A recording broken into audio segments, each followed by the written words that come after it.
Alright, so I wanted to make this video because I was thinking about something earlier today. I listened to 3 Oracle earnings calls, and it really hit me. Like, it really occurred to me that most people are looking at, like, AI, CapEx spend, um, from a top-down perspective. What I mean by that is, like, Meta, Amazon, Google, Microsoft, Oracle, they're spending, right? These companies are spending all this money. And so they can't wrap their head around the longevity of the spend, or I don't know, like, these companies can't possibly keep up the spend. Well, is it really those companies that are spending that? And it is, but what I'm getting at here is like, it's not though. You have to think about, like, so while I was listening to Oracle's earnings call, I was thinking about how I watched the interview. This guy was talking about how inference was going to be 95% of the market, and 5% was going to be training, right? And so I was thinking about something Larry Ellison said. He said, we're never going to stop running training or training models. Basically, he said, you don't just train a model and then it's inferencing and it's done. It just inferences. No, we continue to work to build better and better models. Over the course of time, we'll continue to work on building better and better, better and better and better models, right? And then you do inferencing after that. So maybe the training market gets a little bit smaller. You train less. But then again, I have to go back to something Jensen Wong said a while back on one of the earnings calls. Um, these newer and newer models continue to take more and more compute to, train these new models, these more efficient models, these better, faster models, right? And then I keep going back to the inference. Lisa Su said it too, that the inference market is going to be far bigger than the training market. Like that, and AMD is really, really like working on, you know, the inference side of the market with their chips. But I want to go right back to the beginning where I was talking about everybody sees it from the top down on the spin. But I want to go to one specific thing that Oracle has been doing. So over the last 3 quarters, their remaining performance obligations have gone quite substantially higher. Like, I think Q2 fiscal 2025 or whatever it was, their Q2. All right, their last quarter was their Q3 quarter. Okay, it went from 80 to 130. 80 to 130 on the RPO. And then I looked at like ServiceNow, because ServiceNow is a pretty good sizable company that runs workloads and for the enterprises and stuff like that, right? Not so much like a cloud workload, but like they run agents and stuff like, just like Salesforce, to make it easier for these companies to run their businesses, or more efficient or more cost efficient, these sort of things. Bring down cost, allow, their employees to work on things that are a little bit more important than the repetitive tasks that these AI agents and can just keep doing. Like, so I looked, and ServiceNow had a 10 billion RPO, okay, for the next 12 months, and then Salesforce had a 30 billion. So between those three companies, we're looking at what, 170 billion dollars RPO. And so it got me to thinking. And it got me to look like, like a pyramid, right? Nvidia at the very top, your Broadcom, your hyperscaler CSPs up there at the top, AMD, I don't know where I don't really follow Intel, but where Intel falls in that. And then you have the smaller, the bricks all the way down to the bottom, and you got Palantir, Snowflake, them companies, right? And that brings me to the Palantir thing. How many of these smaller enterprises, has Palantir helped their businesses become extremely more efficient, right? All these companies are benefiting from AI. This company too. I don't know how much we're actually benefiting from AI, but I do know that they're using it to optimize delivery routes. Okay. So even UPS, a company that just moves packages, is implementing AI. As Jensen said, every industry and every business will run on AI. Okay. All right. So now, is it really sustainable? Like when people think about the sustainability of the CapEx spend of these massive companies, these CSPs, cloud service providers, right? Is it really sustainable, right? Well, I'm going to flip the script. If you think about the RPO of Oracle and how their OCI AI, Oracle Cloud Infrastructure AI, right? And the demand they're talking about they're having. I think over the last couple quarters it was like 2 or 3 times, right? Two or three times. 50%. 50% would be insane, right? But I think they were talking 2 or 3 times for their, the demand for this. Okay, so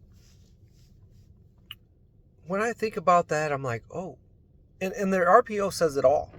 The RPO says it all. And the climb in it, right? It's not these companies are spending so much on CapEx to compete with each other to build the best model, the best training, the best infrastructure, the best data centers, for when the customers are ready. No. The customers are banging down the door for the compute, forcing these companies to spend that. So it's not that Amazon's building, Microsoft is building data centers because they hope to use them. It's because these companies, these smaller companies, the companies that Palantir would work with on, saving them money, making their companies more efficient, making them more money. All these companies require this compute. Like, think about like Palantir being at the cross sections of data and AI, artificial intelligence, right? That was a big thing before. Nobody talks about that anymore. I haven't really heard that saying in a while, right?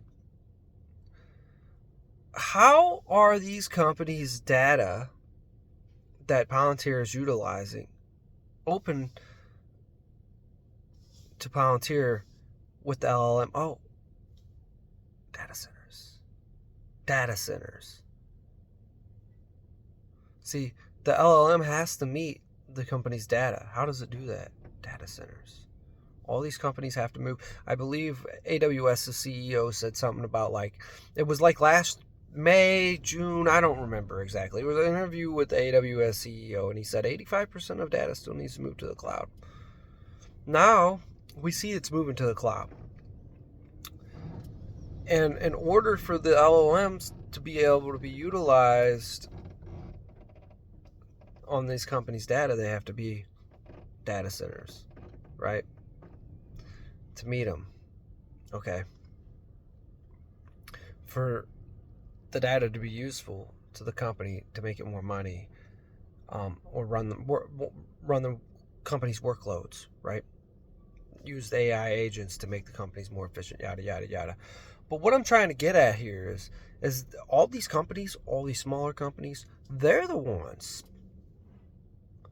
putting the demand on these hyperscalers, on NVIDIA, on AMD, on Broadcom, on the networking companies, SMCI, Aristanet, Dell, HP, you get it, right? They're the ones putting all the pressure and all the demand on and the spend on. The only reason these companies are spending that much money is because they have the demand. And they're not even close to filled yet. Like, not even close. Not even close.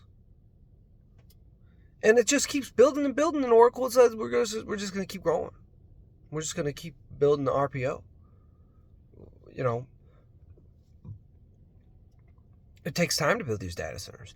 So when you think about that, this and the fact that the inference market is going to be way, way, way, way, way bigger than the training market, there's so much left on the pie. There's so much pie. We're going to see substantial growth in AMD, and we're going to see substantial growth in NVIDIA. The growth rates might slow. because it's going to be harder and harder to. You're not going to be. I don't see Nvidia being able to go from 50 billion. Let's say they go Q2 or Q3, they make 50 billion. Probably Q2, somewhere around $50 billion in revenue. I don't see them doubling revenue to 100 billion next year. But the dollar amount might still go up about the same, right? But the growth rate on a percentage basis is going to slow. That doesn't mean Nvidia is not going to grow. That doesn't mean Nvidia is a bad investment. But AMD by far and away has the opportunity to grow substantial amounts of percentages more than Nvidia, right? So that's kind of what I'm breaking down is like, I don't think this spin is going to go away. The spin isn't going to dry up. These companies aren't just going to say, oh, I'm not spending it anymore. Especially since, and I keep hearing this, that other companies aren't benefiting except for Meta from AI. Bull fucking shit. Bullshit. It's showing up everywhere. AppLovin, what happened 2023? The advent of ChatGPT at the end of 2022, the H100, all of a sudden out of nowhere, AppLovin makes this Axon model for advertising, and they're getting an incredible return on ad spend for their customers. And it's all over their Twitter feed. You can see it. And you can see it in their numbers. They made almost $600 million in net income in their last quarter. Almost like $5.99 and some change. Okay? Their net margins are shooting through the roof. 43.65% last quarter. It's going to go higher. So it's not just Meta seeing the returns.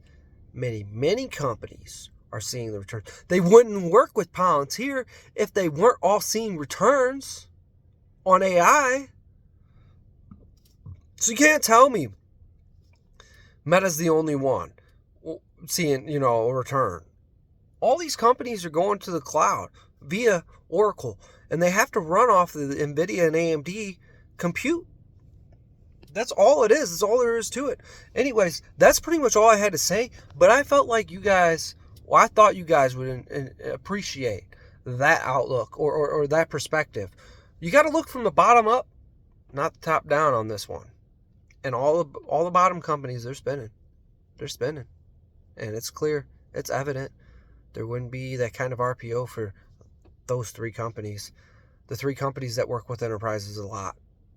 Or just smaller individual companies. Salesforce, ServiceNow, and Oracle. But I wouldn't even go so far to say as skip over the cybersecurity companies and their RPOs too, because those have to run on compute. Anyways, y'all, if you liked the video, let me know. If you like my perspective, let me know. I appreciate you.